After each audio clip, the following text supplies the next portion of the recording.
Ion exchange chromatography या ion विनिमय chromatography. इससे पहले हमने पढ़ी थी high performance liquid chromatography. Ion exchange chromatography नाम से स्पष्ट है कि किसका एक्सचेंज होगा, आयंस का एक्सचेंज होगा। अब इसका उपयोग कहाँ किया जाता है उसकी तरफ हम लोग चलते हैं। इसके बारे में आप लोग कुछ डिस्क्रिप्शन लिख लीजिए, फिर हम इसकी थ्योरी और इसकी मेथड के बारे में बात करेंगे। इसमें लिख लीजिए आयन विनिमय क्रोमेटोग्राफी। आयन विनिमय क्रोमेटोग्राफी मुख्यतः आयन विनिमय क्रोमेटोग्राफी मुख्यतः समान प्रकृति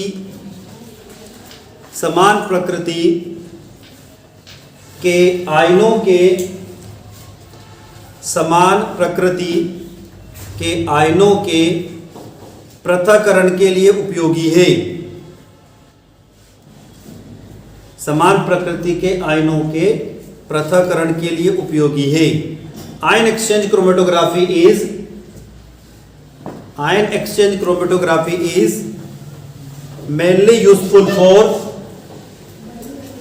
mainly useful for the separation of ion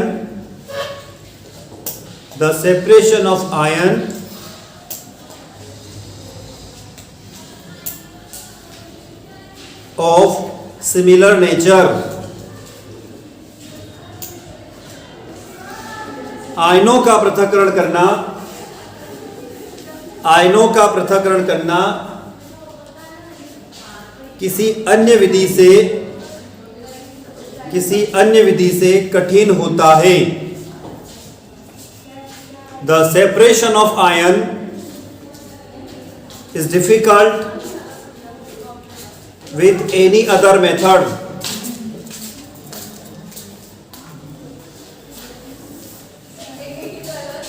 आगे लिखना इसमें कार्बनिक रसायन में in organic chemistry this method is used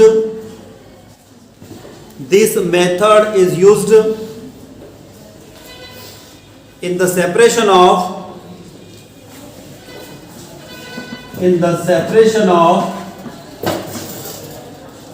amino acids,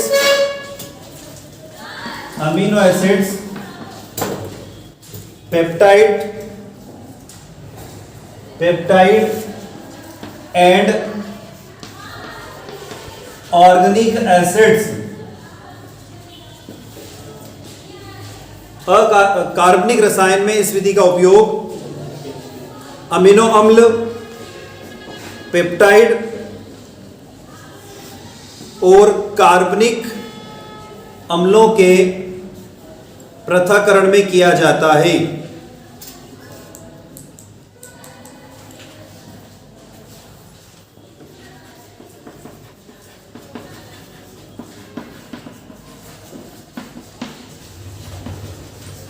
अगली हेडिंग डालना meaning of ion exchange. Ion विनिमय का अर्थ।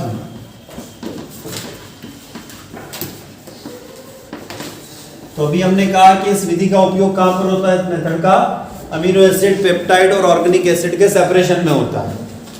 अब यहां पर आयन एक्सचेंज का अर्थ क्या होता है, ये हेडिंग है, इसमें लिखना समान आवेश वाले आयनों का विलयन व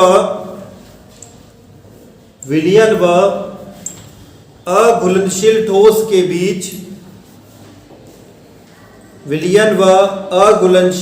के बीच लेन देन से है।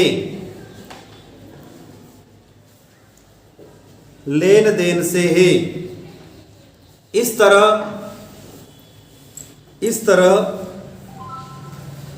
बहुत से पदार्थ जो आयन विनिमय का गुण रखते हैं उनका उपयोग किया जाता है।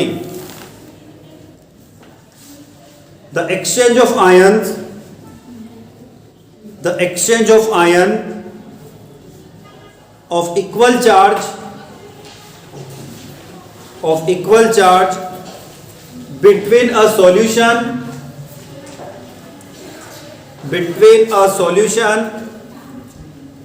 and an insoluble solids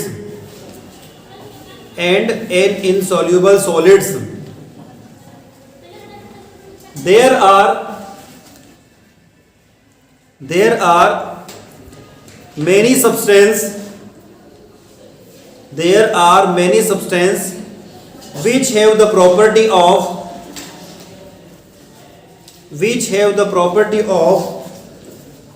ion exchange, such as उदाहरण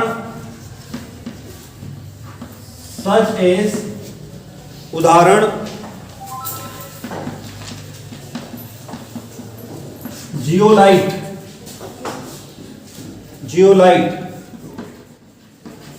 फार्मूला होता है NaAlSi2O6 dot single H2O. Zeolite was used for the purification of water. Zeolite was used for the purification of water in 19th century. Zeolite का उपयोग 19वीं शताब्दी में पानी के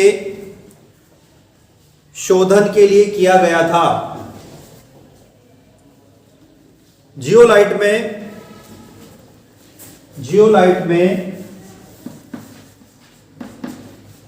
सोडियम आयन पानी के कैल्शियम व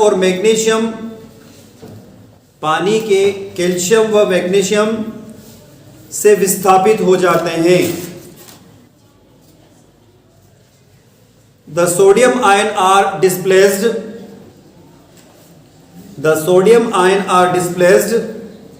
from the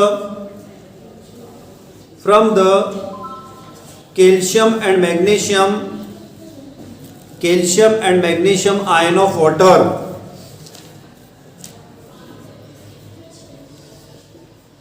इस तकनीक का सर्वप्रथम उपयोग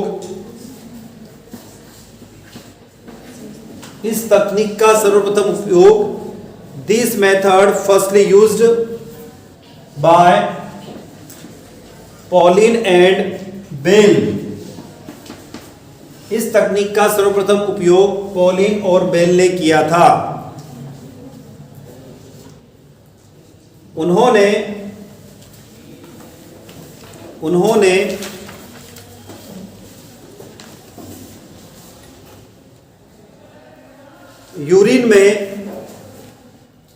यूरिन से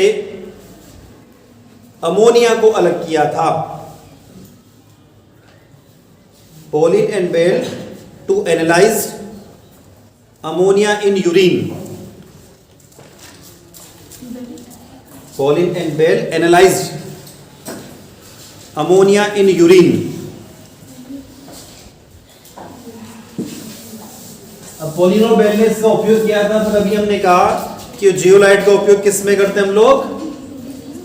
आयन को एक्सचेंज में करते हैं, प्यूरिफिकेशन में करते हैं. तो हम यहाँ पर जो हमारे पास जियोलाइट का पूरा फार्मूला लिखते हैं, हमने उसको Z बता दिया. जियोलाइट का रिप्रेजेंटेशन हमने Z से कर दिया. हमने कहा कि हमारे पास में जो जियोलाइट है वो कौन सा जियोलाइट है? Sodium zeolite. ठीक है, हमने इसका नाम क्या लिख दिया? Sodium zeolite. तो 2 मॉलिक्यूल ऑफ सोडियम जियोलाइट ले लिया. इसकी रिएक्शन हम किससे करवाएंगे? अभी हमने कहा कि वाटर में क्या प्रेजेंट है? कैल्शियम और मैग्नीशियम आयन. वाटर में जनरली क्या होता है? कैल्शियम कार्बोनेट होता है या मैग्नीशियम कार्बोनेट होता है, जिसके कारण वाटर क्या हो जाता है? हार्ड हो जाता है. तो कठोर पानी को सॉफ्ट यानी हार्ड वाटर को सॉफ्ट वाटर बनाने के लिए क्या करते हैं कि पानी के अंदर जनरली क्या है? कैल्शियम कार्बोनेट और मैग्नीशियम कार्बोनेट है. यदि हम इसको ब्रेक करते हैं तो क्या होगा?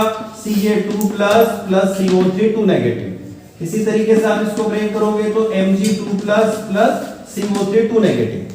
तो जनरली क्या होता है कि वाटर के अंदर हार्ड वाटर यानी कठोर पानी के अंदर क्या आयन होते हैं, कैल्शियम और मैग्नीशियम आयन होते हैं। तो जब इससे रिएक्शन करेगा तो क्या होगा, ये जो Z है ये किससे रिएक्शन कर लेगा, कैल्शियम के साथ रिएक्शन कर लेगा। तो हम इसको लिख सकते हैं Ca2 plus Z2 plus 2Na plus, ये रिएक्शन लिख लो।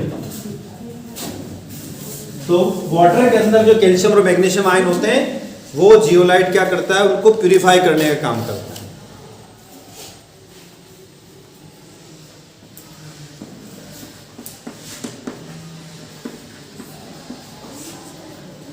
अगली हेडिंग प्रिंसिपल, हिंदी में लिखे तो सिद्धांत। आयन एक्सचेंज का सिद्धांत क्या है, लिखना आयन विनिमय विधि में, आयन विनिमय विधि में स्थिर प्रावस्था रेजिन होती है।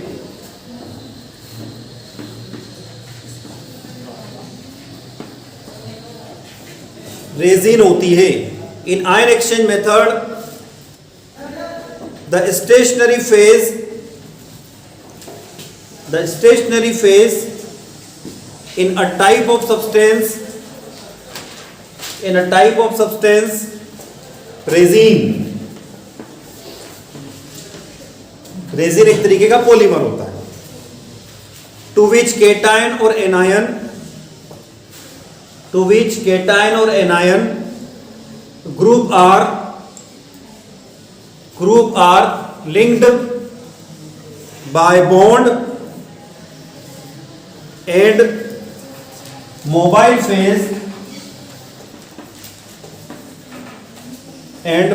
phase is a liquid such as water and alcohol। Ion विनिमय विधि में स्थिर प्रावस्था रेजिन होती है जिसमें बंध द्वारा धन और ऋण आयन समूह जुड़े होते हैं एवं चलित प्रावस्था कोई द्रव जैसे जल या अल्कोहल होता है।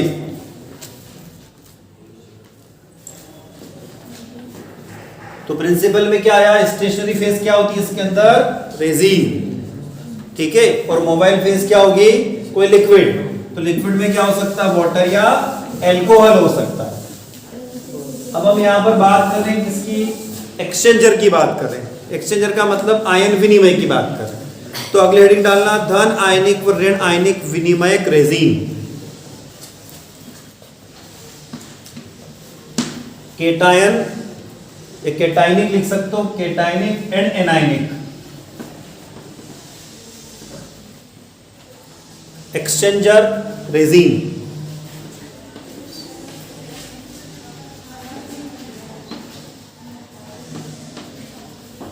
लिख लो हिंदी में धन आयनिक व ऋण आयनिक विनिमयक रेजिन।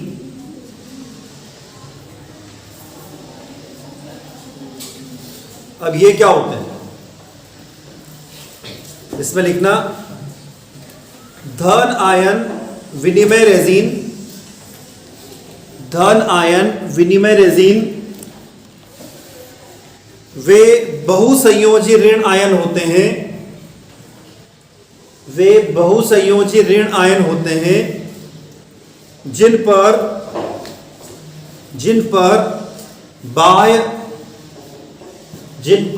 बाह्य आयन धन आयन होता है।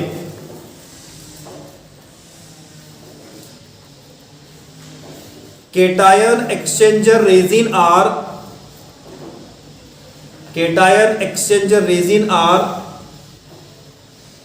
those resin its multivalent negative ion or multivalent negative ion on लिखना है, और नहीं on which external ion are cation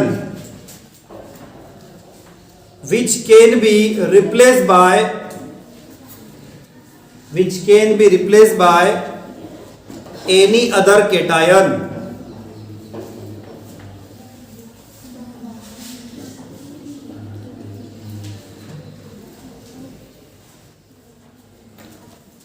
हमने क्या कहा, बाय आयन धन आयन होते हैं जो किसी दूसरे धन आयन से बदल सकते हैं, ये लिखा ना, क्या लिखा हमने, धन आयन विनिमय रेजिन वे बहुसंयोजक ऋण आयन होते हैं जिन पर बाय आयन धन आयन होते हैं जो किसी दूसरे धन आयन से बदल सकते हैं, जो दूसरे किसी धन आयन से बदल सकते हैं। एग्जाम्पल लिखना, sodium salt of sulphonic acid,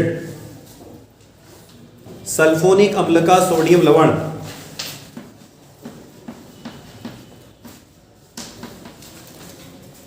R2SO3Na। अब देखो यहां पर हम बात हुई धन आयन और ऋण आयन एक्सचेंजर क्या होता है। तो अभी हमने लिखा धन आयन विनिमयक रेजिन, किसकी बात कर रहे हैं हम, कैटायनिक रेजिन की बात कर रहे हैं। कौन होते हैं, जिनके ऊपर बहुसंयोजी ऋण आयन होते हैं, मल्टीवैलेंट नेगेटिव आयन होता है, किंतु उनका आउटर आयन क्या होगा, एक्सटर्नल आयन क्या होगा, पॉजिटिव होगा। जैसे इसकी बात करें, हमने कहा हम इसको क्या नाम दिया, अभी हमने sodium salt of sulphonic acid, ये सल्फोनिक एसिड का एक सोडियम सॉल्ट है। अब इसके अंदर क्या हुआ, तो हमने कहा कि यहां से इसको ब्रेक करें तो हम देखेंगे इसका एक्सटर्नल आयन, बाह्य आयन क्या है, पॉजिटिव है ना, और इंटरनल आयन क्या है, नेगेटिव है। तो ये कौन सा है, इसका नाम कहलाता है पॉजिटिव आयन रेजिन। ये पॉजिटिव आयन रेजिन है क्योंकि इसका आउटर आयन क्या है, पॉजिटिव, और अंदर वाला आयन क्या है, नेगेटिव। यदि इसका अपोजिट हम बात करें, नेगेटिव आयन रेजिन की, एनायनिक रेजिन की बात करें, तो अंदर वाला आयन तो पॉजिटिव होगा, बाहर वाला क्या हो जाएगा, नेगेटिव होगा। इनका काम क्या है, आयनों को एक्सचेंज करने का काम। किसके काम में आते हैं, आयनों को एक्सचेंज करने के काम में। अब यहां पर हम एक्सचेंजर के प्रकार देख रहे हैं, क्लियर है। तो आगे देखते हम, लिखिए टाइप ऑफ एक्सचेंजर, एक्सचेंजर के प्रकार, विनिमय के प्रकार, टाइप ऑफ एक्सचेंजर, विनिमय के प्रकार।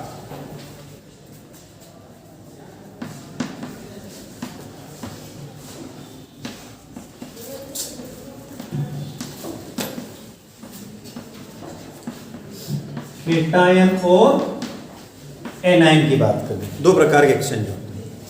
इनका फंक्शनल ग्रुप क्या क्या हो सकता है, तो केटायन का फंक्शनल ग्रुप सपोज मैंने क्या मान लिया, OH मान लिया केटायन के, ठीक है। नेगेटिव आयन के लिए फंक्शनल ग्रुप मैंने मान लिया CH2NH2 सपोज, ठीक है।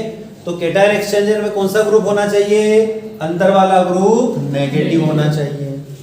ऋण आयन के लिए अंदर वाला ग्रुप क्या होना चाहिए, पॉजिटिव होना चाहिए, ठीक है ना, अंदर वाले की बात करें। अब यहां पर बात करें तो ये कौन सा टाइप का है, प्रकार की बात करूं मैं, यानी टाइप यानी प्रकार। इसका नाम आप लोग जानते हो, OH कहां पे आ रहता है, तो एल्कोहल में आएगा या फिर फिनॉल में आएगा। तो यहां पर आप लिख सकते हो फिनोलिक, ठीक है। फिनोलिक क्यों लिख रहे हैं, क्योंकि मोबाइल फेज में हम ऑलरेडी इसका इस्तेमाल कर चुके हैं CH2C2H5OH का, या किसका इस्तेमाल कर सके, HOH का। लिखा ना हम लोगों ने कि हमारे पास दो प्रावस्था होती है, प्रिंसिपल में लिखा हम लोगों ने, एक तो होती है स्थिर प्रावस्था, स्थिर प्रावस्था में किसका इस्तेमाल किया, रेजिन का, और मोबाइल फेज में किसका इस्तेमाल कर रहे हैं, वाटर या अल्कोहल का। इन दोनों में भी क्या है, OH ग्रुप है, ठीक है। तो ये OH ग्रुप, ये दोनों तो हो ही नहीं सकते, तो तीसरा OH ग्रुप हम लोग जानते हैं क्या होगा, फिनोलिक होगा। अगला ये क्या कहलाता है, कौन सा ग्रुप कहलाता है, CH2NH2 एमीन। कौन सा ग्रुप कहलाता है, एमीन ग्रुप कहलाता है। तो हम धन आयन में OH जैसे ग्रुप का इस्तेमाल कर सकते हैं जो कि एक एल्कोहलिक ग्रुप होता है, और ऋण आयन में CH2NH2 का इस्तेमाल कर सकते हैं जो कि एमीन ग्रुप होता है, ठीक है। तो ये हमारी इसकी एक्सचेंजर की बात हो गई। अब बात करते हैं यहां पर हम इसके प्रयोग विधि की। तो हेडिंग डालना एक्सपेरिमेंटल मेथड, प्रैक्टिकल मेथड, प्रायोगिक विधि। एक्सपेरिमेंटल मेथड या प्रायोगिक विधि।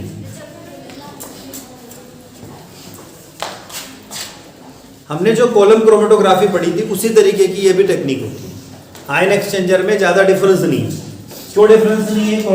कॉलम क्रोमेटोग्राफी और इसमें देखो, उसको हम समझ लेते क्या अंतर है और क्या अंतर नहीं है।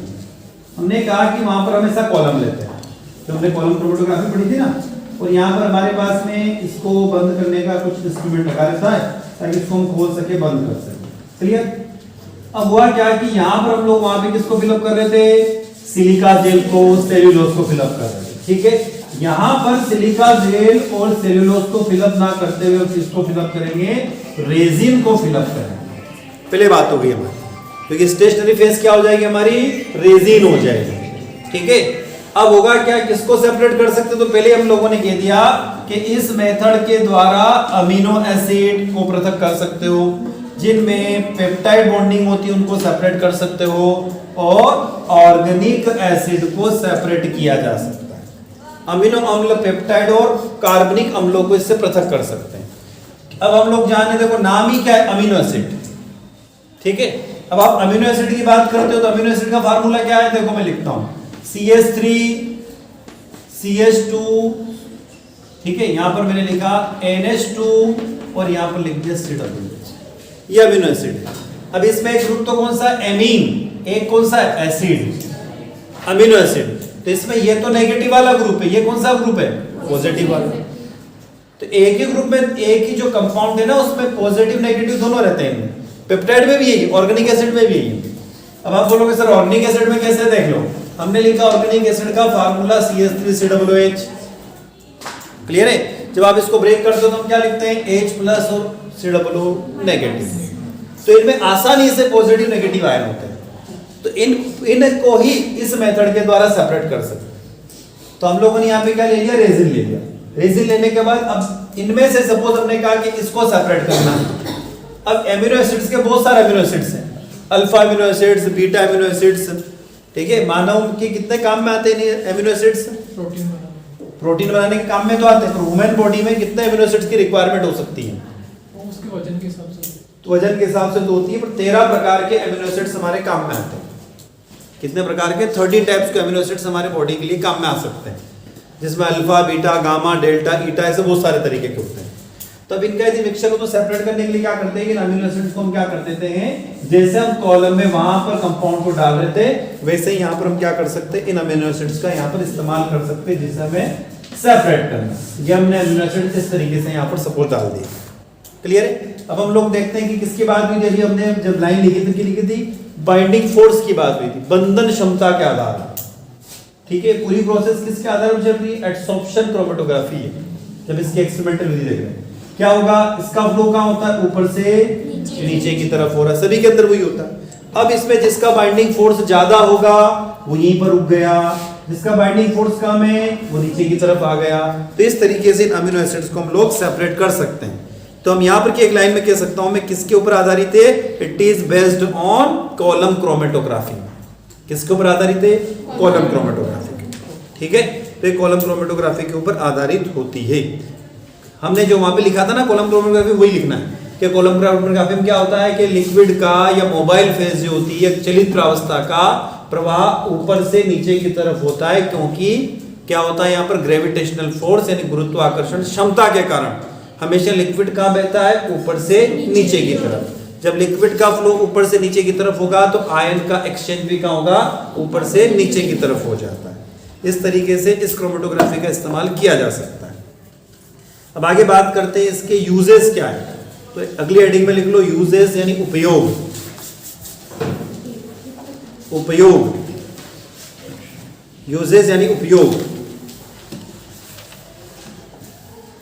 जो अभी हमने बात करी वही, एक तो हमने भी क्या बात करी थी? वाटर की बात करी थी। लिख लो, जल के शुद्धिकरण में, प्यूरिफिकेशन ऑफ वाटर, जल के शुद्धिकरण में, प्यूरिफिकेशन ऑफ वाटर। दूसरा, analysis of amino acids, amino अम्ल के अध्ययन में।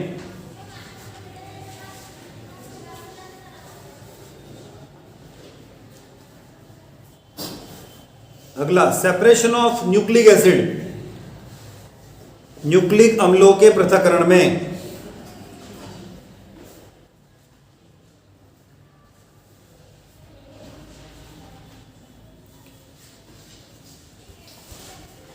अगला चिलेटिंग लिगेंड को पृथक करने में, किलेटिंग लिगेंड पढ़ते हैं ना अपन, chelating ligand, the separation of chelating ligand.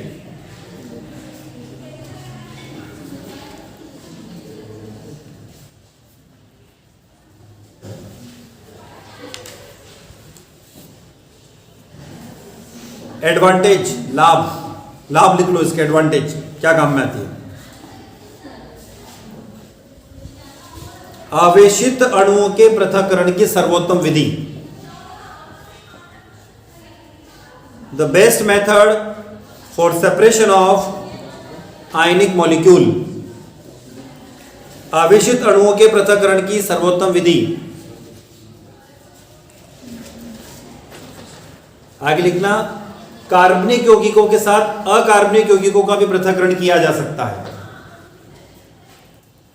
The separation of organic compound as well as inorganic compound. The separation of organic compound as well as inorganic compound.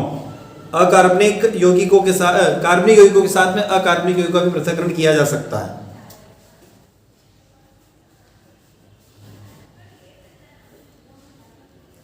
धन और ऋण आयनों को अलग किया जा सकता है। सेपरेशन ऑफ पॉजिटिव और नेगेटिव आयंस। तो ये थी हमारी आयन एक्सचेंज क्रोमेटोग्राफी। इसके बाद में जो बची हुई वो अगले लेक्चर में हमारी फिनिश हो जाएगी। ठीक है, तो ये हमारे क्रोमेटोग्राफी यहाँ पर लगभग कल की क्लास में फिनिश करना है।